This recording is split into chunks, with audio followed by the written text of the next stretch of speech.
রাধে রাধে বন্ধুরা, শুভ সকাল। এখন বাজে ভোর 3টে। আমি মেয়ে আর বাবা বেরিয়ে গেছি, আমাদের চলে এসেছি কাকিনাড়া স্টেশনে। আর কেন এত ভোরে বেরিয়েছি সেটা তোমাদের বলছি।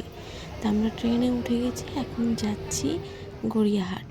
তা এখানে এসে দেখি 2500 জনের পরে লাইন, বিশাল বড় লাইন, পেছনে অনেক কাছে লোক। তা আজকের আমি মেয়েকে নিয়ে এসেছি সারেগামাপার অডিশন দিতে। তা এখানে এসে এই যে সুপারস্টার সিঙ্গার ইনি, তবুও সারেগামাপায় একদম অতি সাধারণ মানুষের মতন সবার মধ্যে দাঁড়িয়ে ইনিও অডিশন দিচ্ছে। তা ভীষণ ভালো লাগলো ওনাকে দেখে, আর ওনার ব্যবহার ভীষণ ভালো, খুব কথা বলেছি। যাই হোক, আমার মেয়ে এখন অডিশনের জন্য ভেতরে যাবে, তাই লাইন দিয়ে দাঁড়িয়ে রয়েছে, আর কিছুক্ষণের মধ্যে ভেতরে চলে যাবে।